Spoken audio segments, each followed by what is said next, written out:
What's up, shifters? Welcome back to the channel. My name is Gregson, and today I am standing once again in front of my Volvo V60 Polestar, the 2016 version, with the ever so beautiful inline 6-cylinder engine. Now, I've given you a couple of videos on this car, and the last time I gave you a video, I said I would put the summer wheels back on and we'd head to the dyno, but as you can see, it's cloudy, and yeah, it's supposed to snow in the next 2 days, so I left the winter wheels on. I wanted to make a video for you today that I wanted to make in the beginning of owning this car, and it's everything cool and weird that I've sort of found out about this car via owning it, as well as asking a couple of you on the Polestar Facebook group. So it's the Polestar owners Facebook group that I posed this question to.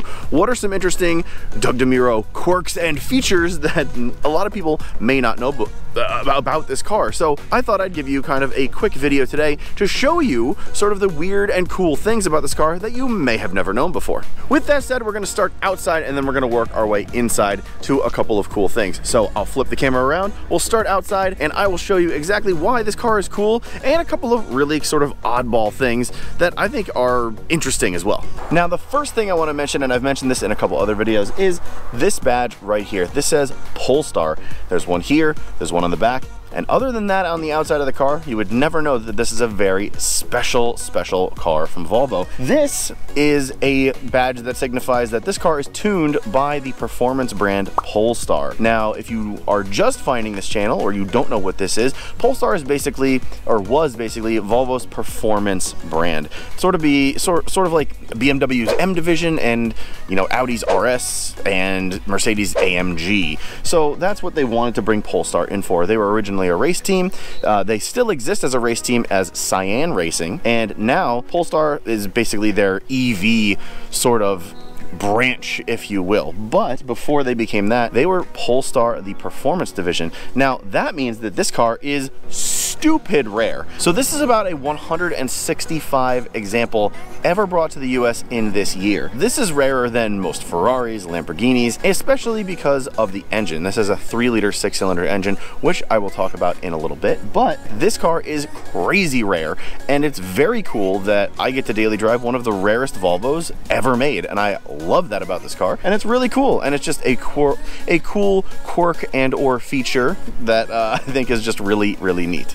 Now, what I actually found interesting about this car is, again, something from the Facebook groups that I learned, that these cars were not just made from 2015 to 2018. They were made a lot earlier than that in Australia. I believe a gentleman by the name of Maximo, so thank you so much for giving me this information, dude. These were actually made in 2013. They were made as 50 original S60s for Australia only, and they were all numbered. These were basically seen as the first production Polestars, as they had 19-inch wheels, and they were just kind of a modified R design, which is the sporty version of this car. Not the Polestar, there's other trims, but before you got to this, the R design was considered the sporty trim. Basically what that did is they kind of proved the concept, and they made 99 more in 2014 before changing to the 20-inch wheels, the digital dash, the Alcantara seats, and the paddle shifters, which is basically what you get with this car. And that all changed in 2015 when they started to bring that, you know, globally to both the US and all the other markets. Interesting fact about those original 2013s, there was only 10 ever made in red, which is one of the ones that Maximo has, which is really cool. Another interesting bit up here is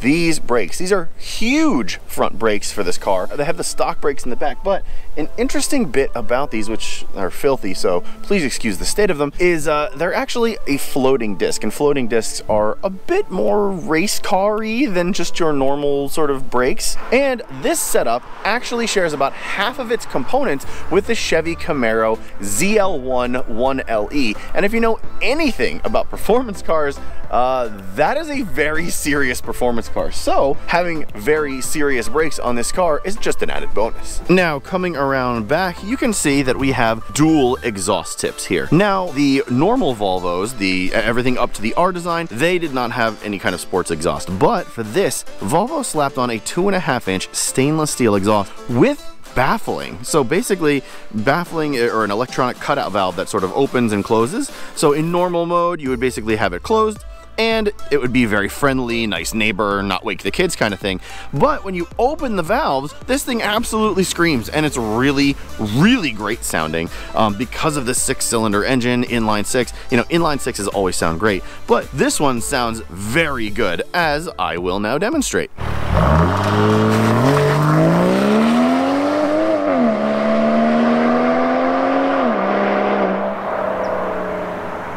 Now from factory, you get a ton of these exhausts, you know, in high-end sports cars that have sort of this, you know, electronic valve cutouts or what have you. You know, a Jaguar F-Type is a car that I love that has them. But on performance wagons like this, you usually don't find them all that often. Maybe on the AMG E63, maybe on the new M3 wagon that's coming out in Europe and globally. But for this time point, you usually never found that. So it's a really cool feature, and it's a really great feature because it can be a total pussycat for normal driving, or it can be a loud screaming exhaust on a back road, which I think is very, very cool. Now, one other interesting thing about this exhaust, as you're sitting in the trunk now taking a look at me and nature, is that interestingly enough, the valves are never fully open in this car until you put it into sport mode. So upon startup, only one of them opens. When you're in quiet mode, both of them are shut. You really have to be able to get a electronic controller to be able to open both of them, and that actually is exactly what I did.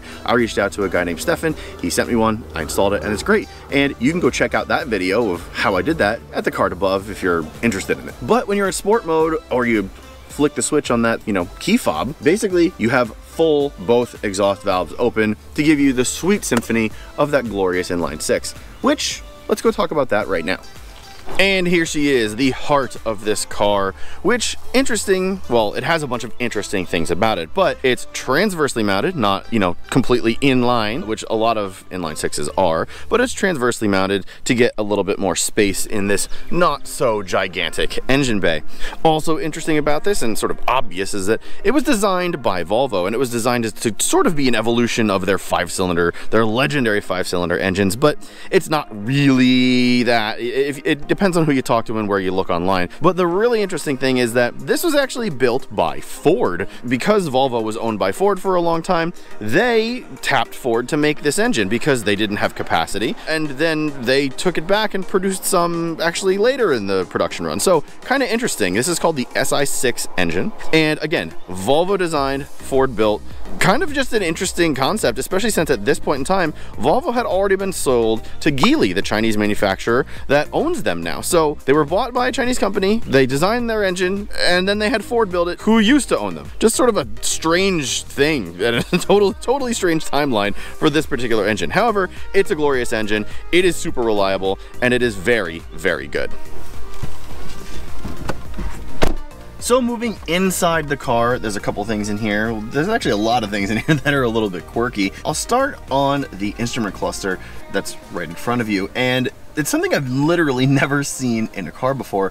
When you have the car on and you're idling, it actually shows the gallons per hour that you will burn fuel. So essentially you're sitting there, your car's on, it's eco-conscious enough to tell you that you're burning 0.3 gallons per hour just sitting there with the car idling. This is a performance car from Volvo that gets, on its best day on a back road, maybe 18 or 19 mpg. If you really light foot it, you can get between 20 and 22. On the highway, it's, you know, about 25, but I've never seen a car give you gallons per hour while idling. If you know of any others, please tell me. I've literally never seen this before, and it's funny that it's in the performance version of this car too. I'm sure it's on other P3 models, but I've literally never heard of another car giving you a gallons per hour while idling. And that's miles per gallon is normal, like that displays just fine, but gallons burned per hour idling. I guess this was the start of Volvo's sort of eco-conscious approach that they're now going all EV. Just, I don't know. I think it's also kind of cool, kind of quirky, kind of cool. Another interesting thing is here on the center stack, or the center waterfall, if you will. Two things here that are kind of cool. This is actually real carbon fiber. This is dry carbon fiber, and it goes along with all of the other things in this car that you could get at later dates. You know, you could get a front lip, you could get mirror caps, you could get side skirts that are all dry carbon fiber. And this sort of ties in right here in the beginning. Also, something here in the center waterfall is you can't actually sync the temperatures. It has dual climate control, and if you turn the knobs, you can kind of see that you have different temperatures that will give you each side, but there's no way to sync it. So usually in modern cars, you have a sync button or a button that says, you know, auto or what have you, and then it defaults back to the driver's control being the normal control for the entire car. This, however, if you want to adjust the temperature for each side, you have to adjust the temperature for each side. There's no way to sync it. There is a way to open all this up and reroute wires and put in a switch, but honestly, it's not even worth the trouble. Just kind of quirky that you can do two different things like this at the same time. Very strange. Also, talking about the center display, this infotainment system is a little outdated, and it's a little strange to me that they didn't update it, at least for the high-end version of this, for the 2017s or the 2018s, especially when the 2016 Plus here in the United States XC90s have probably one of the best center stack displays in the entire auto industry. It's vertical, it's beautiful, but they didn't integrate any of it, I guess because the P3 generation was sort of on its way out and they didn't want to retrofit anything from the new stuff here, but still a little strange, and I wish they had kind of updated that. On the other side of that, this actually came with a giant remote control too. So if you're sitting in the back seat listening to music, some models actually you would be able to use a giant TV style remote to control it. Usually you get that with aftermarket kits or aftermarket stereos or head units or whatever, but this one you got it from factory, and it's very strange that you could kind of just do that. You know, people in the driver's seat that are driving aren't going to use this remote. Same thing with a passenger. You can touch everything right here. Unless you want to give it to your rear passengers to control your audio system, where for some reason, I don't know why you do that, but I guess it was an option. Now, another thing, this again there's a lot of parts shared with Ford because of the tie-in, because Ford owned them for a long time. This is actually a steering wheel out of a Ford Mondeo. So if you think this is just a Volvo wheel, it's not. This actually came from Ford. This is a Ford wheel, although Volvo obviously did their own thing with the Alcantara, the stitching, you know, what have you, obviously the Volvo badge too. But this is a steering wheel out of a Ford Mondeo, nothing special there. And also on the Volvo end of things, again, it's very minimally badged as a Polestar in here. On the door sills, you'll get engineered by Polestar. On the gear selector, you will get a Polestar badge. There's blue contrast stitching. There's no Polestar anywhere here on the steering wheel, though in the 2015 models, you got a 1 of 80, because they only brought 80 to the US for both the V60 and S60, or it's either 80 total or 80 each. I believe it was 80 total, but you got a plaque on your steering wheel if you got a 2015 version. 2016, they did away with that, but other than that, there is literally nothing in here except for this, which is a Polestar embossing on the leather that says Polestar anywhere in here. So it's very subtle, and it's very cool. I think that that's nice. It doesn't smack you in the face, and it gives this, you know, sleeper, stealthy kind of approach to it, which I think is really, really nice. Going back to the infotainment system, this thing probably has one of the easiest launch control systems of all time. A couple of people online have said that it's, you know, a little finicky, but it really isn't. This is, compared to other launch control systems out there, this is nothing. Literally, you just navigate to My Car, which is super easy. You click OK, you go to My V60, you turn ESC off, you put it into sport mode, and that's it. You're ready to do launch control. Foot on brake, foot on accelerator, hammer down as much as you can. Brings the revs to about 2,200, maybe around 2,000. You let off the brake and it goes. Like, that's it. There's two things you have to do. Put it in sport mode and turn stability control off. That's it. That's it. It's super, super easy. And it rips. It absolutely rips. I did a nice pull in the last video, and we can drop that in right here.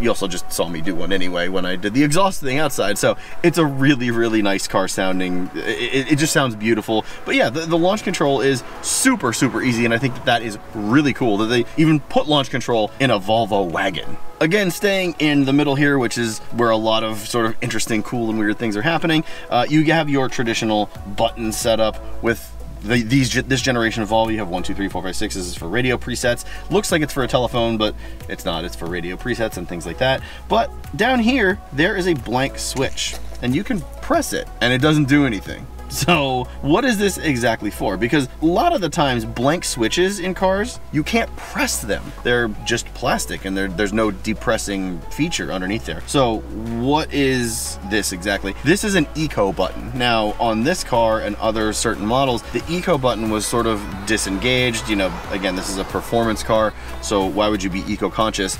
Yet your display says how many gallons per hour you're giving or you're burning. So sort of a juxtaposition there. I don't know. I'm not judging too hard. Maybe I'm judging a little bit. But for this, this is an eco button, and when you did this on the 2017 or 2018 models, you did actually have a little bit of functionality. It turned off the air conditioning, and it also made your gears a little bit, you know, quicker, so that you weren't going into higher into the rev range. But here, it's just a blank switch that does absolutely nothing. Now, something that's not in this car, but is on your phone, you can have the Volvo On Call app. Now, there are buttons up here that give an SOS and a Volvo On Call. And these sort of look, you know, pushed in a little bit. I think these are a little bit worse for wear on this particular model, but you can remote start your car with the Volvo On Call app. This one is on a 3G connection and doesn't have that ability anymore. Volvo is coming out with a 4G LTE upgrade where you can still do that. They're still working on the modems. But I mention all this because you actually were able to do it with your key fob. Now, this key fob is sort of an older model, and it has the traditional Volvo layout to it. If you've owned a Volvo car in the last 15-20 years and had a key fob, this is probably what you know and love. Other than the new ones, they changed this around for the SPAs. So probably, you know, 2000 through 2018, you know what this looks like. But there were different buttons on different regions. So the US region does not have it available, but you can have a key fob that actually remote starts your car from the key fob along with the Volvo On Call app. So kind of a weird thing. You were able to remote start your car from 2 different locations should you opt for that extra for the key fob. It was called the ERS, I believe. And for the final quirk, feature, cool, weird thing, I don't really know how to categorize what I'm about to tell you because it's probably the weirdest thing I've ever seen in a car, ever. And I guess I'll call it weird. For the last thing, we gotta go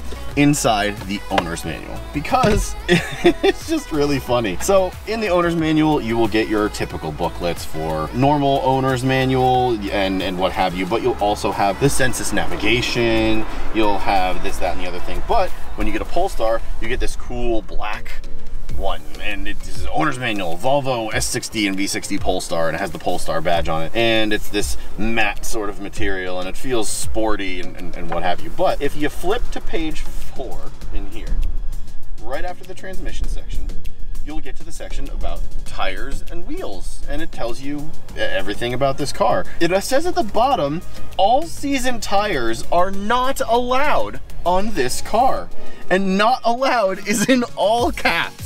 So they have gone to the extent of saying that all season tires are not allowed, not appropriate for this car at all. Of course, that is complete and utter bullshit because you can of course run all season tires on this car and be perfectly fine. Everyone that has owned these cars, well, not everyone, but a lot of people have done that already. So that's not true. What they really mean by this is they have 2 sections here. Recommended 20-inch summer tires and recommended 19-inch winter tires. So what you are able to do from factory for these cars is it came with 20-inch wheels, which is absurd for a Volvo car at all of this size. And it came with summer tires, really high performance summer tires. And I'm very much of the mindset that a set of summers and a set of winters dedicated for each of those seasons is absolutely what every car should have ever. All seasons to me are no seasons. They perform in seasons, but they're not optimally performed, and that's kind of exactly what they're saying here. But the fact that they've gone out of their way to say all season tires are not allowed on this car is absolutely hysterical. Now, the summers that came on this were Michelin Pilot Super Sports. Those are still a great tire. They also have other recommended ones here for a 20-inch winter tire, Michelin Pilot Alpine PA4s and Nokian Hakkapeliitta 8s. I've run Nokians on this car. I actually have, or not on this car, sorry, on my previous Volvo V70R, but Nokian's an excellent winter tire. And what you could do with this car from factory is you could get the 20 inches, or the 20-inch wheels with the summers, and they gave you an optional 19-inch wheel to buy separately that came with winter tires. So again, same thing, Michelin Pilot Alpines, Nokian Hakka Palettas. You can also get them with studded tires too in certain climates. I'm sure, you know, in Scandinavia and Sweden and Finland and Norway, if you bought this car, they would give you with studded tires if they were legal. But probably one of the funniest things I've ever seen in a car is they've gone out of their way to tell you that all-season tires are bad and that you shouldn't use them, and don't ever run them on your car, because how dare you? So since this is kind of a Doug DeMuro themed video, maybe I should sign off like him. And so those are the cool and weird things about my 2016 V60 Polestar. This car is bone stock. It is very fun. It's comfy on the highway. It is a really nice daily driver, and quite frankly, I love it. I think it's a great car. It is so sleepery, nobody knows what it is. It's just fantastic. I'm going to be doing modifications to it, and I know that makes some of you purists out there a little bit angry at me, but honestly, I don't care. I'm sorry that you feel that way, but this is my car. I am not saving this for the next guy. So yeah, that's just that. So what am I going to be doing to this car? Well, we're gonna tune it. We're gonna put a downpipe on it. We're gonna do other things to it to make it faster and more interesting. Probably some sway bars, chassis bracing, and maybe a trans cooler. I know that there's one being developed out there by a guy that's probably watching this video, Jeff Reeb, and JK, I think it's JK Racing or whatever. It's a trans cooler that's going to be available for these cars. I'll probably end up getting that because the transmissions in these cars tend to overheat a little bit, especially under performance driving. So with all that said, I hope you liked this video. I think there was some really interesting things that maybe you didn't know before and learned something about the car. If I missed anything, please let me know in the comments below so we can educate the rest of the world on how cool and weird these cars truly are.